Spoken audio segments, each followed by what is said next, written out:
Well, g'day, flatties and reality defenders. This is the legendary CT from Down Under. Thank you. Yes, today we're going to talk about jet streams and how they cannot save the dirt pizza. This is the 3 and maybe 6 Bitcoin challenge. This is FAQ video 2 and the real truth about jet streams. I offer 3 Bitcoins for anybody that watches the daily video for 2 weeks. And after that, sends me a globe proof. You win 3 Bitcoins. That's $210,000. Okay? People are like, you got to have your Bitcoin in escrow. You got to have a contract. No, I don't. Okay? My honor. Right? Before you go, well, how do I know you're going to pay?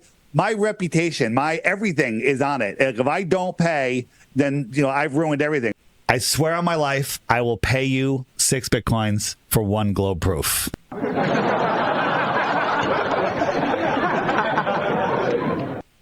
So the video today is one from Flat Earth Banjo, and he's proclaiming the truth about jet streams. But I've corrected that title like I usually do, and we'll show you why I've corrected that. So before we go into the video, just going to ask a question about what are jet streams. So I asked my research assistant to help with this. Now, interesting, the jet streams are caused by the combination of Earth's rotation, temperature differences between air masses, and the Coriolis effect. And the Coriolis effect is also got to do with Earth's rotation, because the Earth rotates, right? So that's why we got jet streams. And I asked a question. So I'm not quite sure why the jet streams are always west to east. And it's because of the way atmospheric circulation works on a rotating Earth. And again mentions Earth rotation and the Coriolis effect. And down here, if the Earth rotated in the opposite direction, jet streams would move east to west instead. Isn't that interesting? So the combination of Earth's rotation, global wind circulation, and the Coriolis effect ensures that jet streams always move from west to east. So there you have it. Eddie, what have you done here? Jet streams only work because of rotation. There is no flat Earth explanation for jet streams. So the question remains, why is Eddie trying to use a natural phenomenon caused by a rotating globe as evidence against the globe?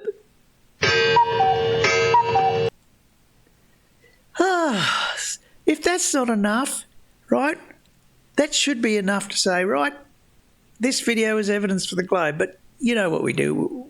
We just dig a little deeper. And there are several errors by Eddie in this video. So the flight paths for Sydney to Santiago, they're incorrect. There's no real understanding of jet streams, as we've shown. If Eddie really understood that jet streams could only happen on a globe, why would he be using this as evidence? And the jet stream average he's claiming is greater than or equal to 230 kilometres an hour, average over a flight. That's false. Flight distances are not mentioned. He didn't try and calculate how far he was trying to fly or anything. That's bad and sloppy science, of course. And he's saying the trade winds, that's false. Trade winds do not factor in the return journey. False. And the Santiago to Sydney flight is not analysed. I'll speed this one up a little bit, and I'm going to cut out irrelevant ramblings. Near record winds over the northeast push passenger planes to speeds over 800 miles per hour. This is a new article, February 19th, 2024. For some of you who have been with me for all these years, you know that I always bring up articles and news about jet streams. So this was not something that happened this time. It happens all the time. while it may happen often, no, that's very bad to say it happens all the time. No, it's very rare, actually. That's why they make a news article about it, right? It's a rare event. And the point that I believe Eddie is trying to make here is that jet streams somehow make up for the distance on a flat Earth, the extra distance in the southern flights, and evidence of one aeroplane on one rare occasion doing 800 mile an hour. He's trying to use that as all aeroplanes on all occasions reach speeds of 800 mile an hour. So that's a patently false statement that cannot be derived from this information. We're going to be looking at this closely right now. So what are the jet streams? The jet streams are air currents of thousands of kilometers long, several hundred kilometers wide. Yeah, we're probably going to skip all this because we've already described what the jet streams are. It's just a bit of useless explanation. He's a pilot captain. So nice to have. It can be a real gift when you're looking at the clock and getting someplace. Right. If you're pointed in the right direction, Mother Nature can be a real assistant in getting you there quicker. So there he said, you have to be pointed in the right direction. Of course, you have to be flying west to east. I'd be surprised at how fast these winds can be at any time of the day in the upper layers of the atmosphere. So let's take... No, you won't be quite surprised. The real data suggests something just more normal. There is a jet stream west to east. It does assist the flights in the west to east direction, and it does hamper flights in the east to west direction. Meteorology, Atmospheric Jet Streams in the Aerospace Age by Herbert Whitreal, Department of Atmospheric Science. So Eddie goes on and points out this is old news now. Really, it's a 1962 paper, but we'll try and skip to the relevant bits. So number one, the middle latitude jet streams, latitude 35 to 60, core, speed occasionally above 200 knots. So the Sydney to Santiago flight is in this latitude range and sometimes below 60, or should I say more than 60. And the core speed is occasionally above 200 knots. So see, it says occasionally. It doesn't say it's always 200 knots. And doesn't mean it's always in the direction that you want it to be. And a mean height, 35,000 feet, which is about the right height for aircraft. Then there's the subtropical jet stream, which is not applicable to this flight. So you can rule out the 300 knots, and it's a little bit high as well. Now, the third one on this list here, the tropical easterly jet stream, that's the trade winds. That's what they refer to as the trade winds, and they're only very close to the equator. So their speeds seldom above 100 knots. What's that? That's about 180 something kilometres an hour. And altitude 50,000 feet. That's a little bit high. So the Sydney to Santiago and return flights don't even go near that trade wind there. So there you go. Eddie will try to bring that into the discussion. And the polar night jet stream, so it's too high to be counted here. Mean height 35,000 feet. In middle latitude 35 to 60. So the subtropical jet stream of winter, latitude 25 to 35, core, speeds occasionally approaching 300 knots. Now guys, this is about 480 kilometers per hour, or almost 400 miles per hour. Plus, that means adding to the speed of the airplane. So if you look at this picture, this is what they're talking about. It's this is the equator. The subtropical goes here and here. We have four winds. We have one. So just to be clear, the aeroplane from Sydney to Santiago does not fly in this path. It is more like this path over here. So you can count this one out already. 4. Okay, just like the Bible says. And this article talks about the 4 winds. You take a look. But this is what they're talking about. These jet streams gonna reach 300 knots, 555 kilometers per hour, 345 miles per hour. Just imagine the flights coming from Sydney to Santiago. Yeah, just imagine that. They don't fly that way, but even if they did, we'll see about how far they have to fly a little bit later. And what about when they're trying to fly the other way? Have you thought about that? No, I don't think you even thought about that. You're going to say trade winds, aren't you? No.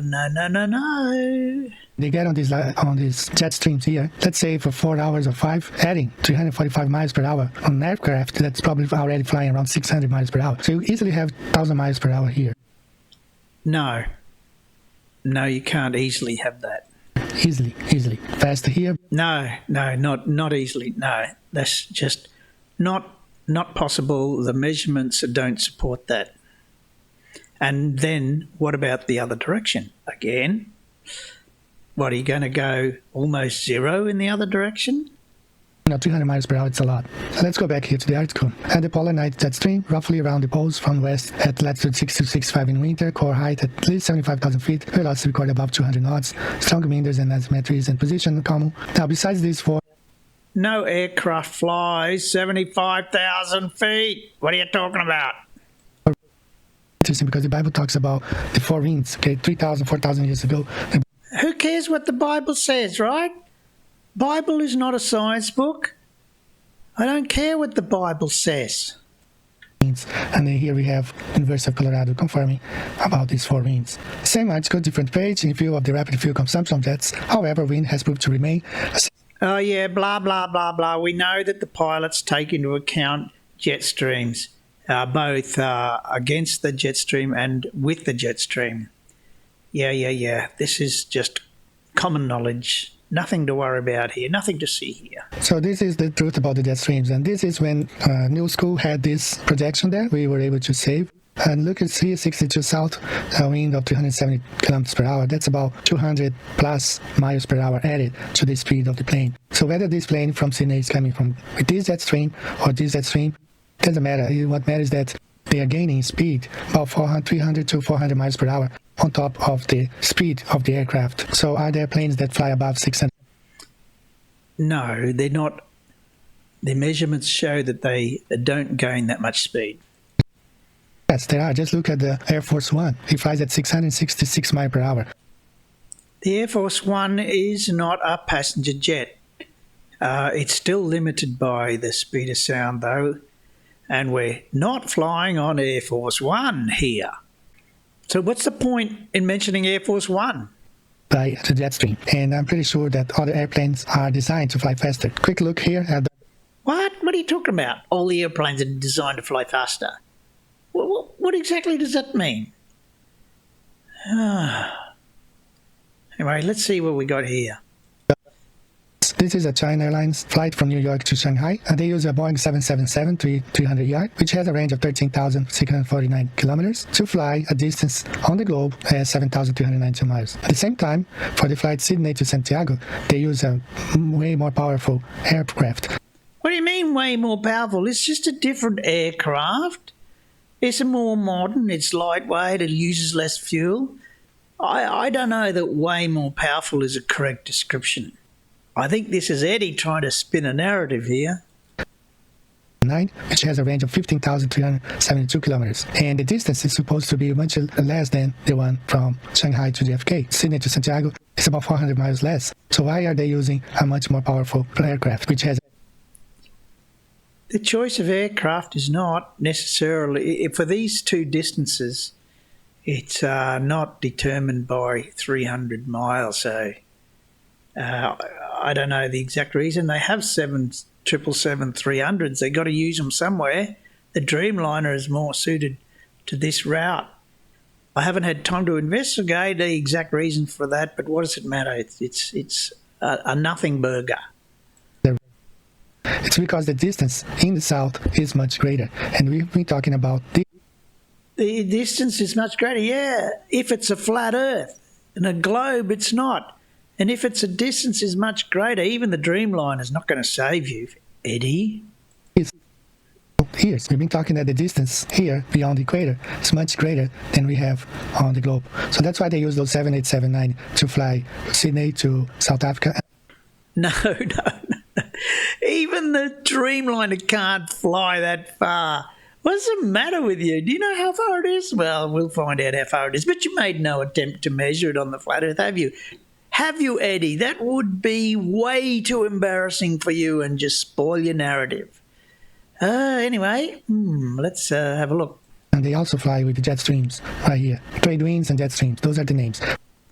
Yes, they are the names, but they don't fly the trade winds on these flights. Jet streams from east to west are called trade winds. So they... Yes, but they're only close to the equator. These flights fly down near like 60 degrees south. So there's no trade winds there, Eddie. None.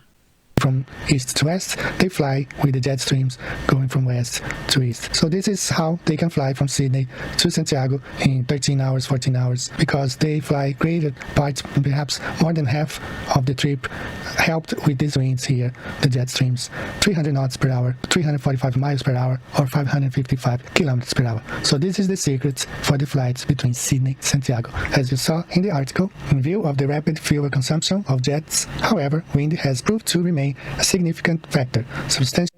Yeah, but not that significant. And sorry, we'll do the numbers in a little while. We'll just skip over this bit. The flight back always takes way longer. According to Captain Marcelo from Aerolíneas Argentinas, takes about 16 hours 45 minutes to fly back from Buenos Aires to Sydney. So this flight from Buenos Aires to Sydney is no longer current. They did try it for a little while. Passenger traffic wasn't enough. So the Santiago to Sydney flight is the only one between the two continents in that direction. And so this is slightly irrelevant, but the 16 hours thereabouts is probably roundabout right. So why does the flight back from South America to Australia takes almost 5 hours longer than the flight from Sydney to South America? It doesn't take 5 hours longer. It takes 1 hour and about 36 minutes longer on average. It's because the flight from Sydney to South America is helped by a 250 knots per hour jet stream. If you add the speed of the aircraft at 550 miles per hour plus the speed of a jet stream of 300 miles per hour, that's close to 900 miles per hour. The jet stream is not that great, and we'll show that. Okay, let's go on with what they're going to say next. But the distance between the two places is only 7,000 miles. Flying for 13 hours at a speed of almost 900 miles per hour means that the distance between Sydney and South America is over 11,000 miles. That kills the globe right there. It doesn't, because you're using the wrong numbers, right? The jet stream is not 300 mile an hour. Okay, you can say it as many times as you like. Doesn't make it true. Alright guys, so this is the secret right here. The jet streams is the secret. They fly with the jet streams, and they just don't tell us that they fly with the jet streams during those flights from Sydney to Santiago. That's all for today, guys. See you the next time. Right.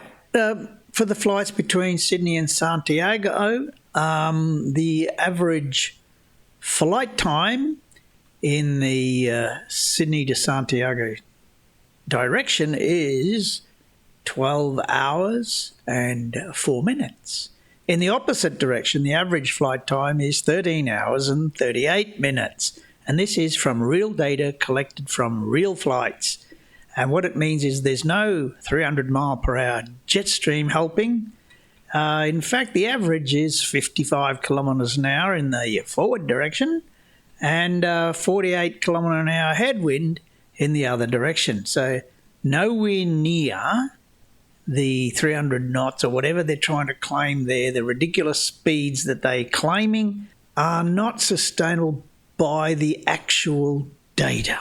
So let's consider the mythical scenario that the Earth might, by some strange mechanism, be flat. Now, if the Earth happened to be flat, with the AE map, the map of the flat Earth, then the Sydney to Santiago flight route would be 39,387 kilometres. That's flying the flight route that the actual plane flies, not the straight line across the map. So we know where the plane flies. We've got data and people looking out the window to verify that. And that's 39,000 odd kilometres. Now, if we were to allow, say, an average of a 300 kilometre an hour jet stream there, and the ground speed would be the cruising speed, which is 906 kilometres an hour, so 1,206 kilometres an hour, then the flight time around the outside would be 32 hours. No, it's not. It's 12 hours, right? No, it's not 32 hours. So let's just say, all right, the flat Earth flight doesn't go around where the aeroplane actually says it's going. Let's just say it flies across North America instead on the straight line. Even so, that distance is 25,000 kilometres on the flat Earth. So even if you flew in the place where it doesn't fly, a straight line on the flat Earth map, the flight time would be 21 point something hours. So that's flying with a jet stream of 300 kilometres an hour, average over the whole journey, which is impossible. So everything's impossible about the flat Earth flight in the southern hemisphere. So the globe is confirmed there. Now again, I'll point you to Ruhuf's excellent video with about the southern flights, and he's calculated the jet stream from the actual data that's provided by the weather monitoring balloons that they put up, and he's come up with no 300 kilometre an hour jet stream. So the average assistance, he analysed one flight, and the average assistance on that flight turned out to be 55 miles an hour, which is about 88 kilometres an hour on that particular flight he analysed. So no 300 mile per hour jet stream. Sorry, Eddie. Sorry, everybody. Even if it was 300 kilometres an hour thereabouts, your flight would still take too long. So here's a kind of numpty that's happening. They're trying to make a point here that Southern Hemisphere non-stop flights are hit and miss. This would be because they're thinking they have to wait until the jet stream is really, really fast, because they won't make it. They won't make it if the jet streams are like, I think I worked it out, it has to be about 2,000 kilometres an hour. So they make out like they have to wait, cancel flights until they get one that works. And Eddie actually says here, that's exactly how it is. At one time I thought about travelling from Japan to Sydney and take that flight to Chile, but if the flight gets cancelled in Sydney, it would become expensive for me to stay there until a flight becomes available. Oh my God, what a load of bollocks. So let's look at the flights. Look at this. Does that seem like hit and miss to you? There's not one cancelled flight amongst that lot. So, oh man, that kind of garbage that they go on with just to try and justify the flat Earth narrative. So, there's my list of things wrong. I've explained them all. And in particular, and I haven't mentioned this, but the higher the jet stream speed, the longer it takes to come back. None of it works on a flat Earth, but even on the globe, the time to come back matches the low-speed jet stream. And I covered that in the previous video, if you want to take a look at that. Well, thank you very much, and we'll see you in the next one.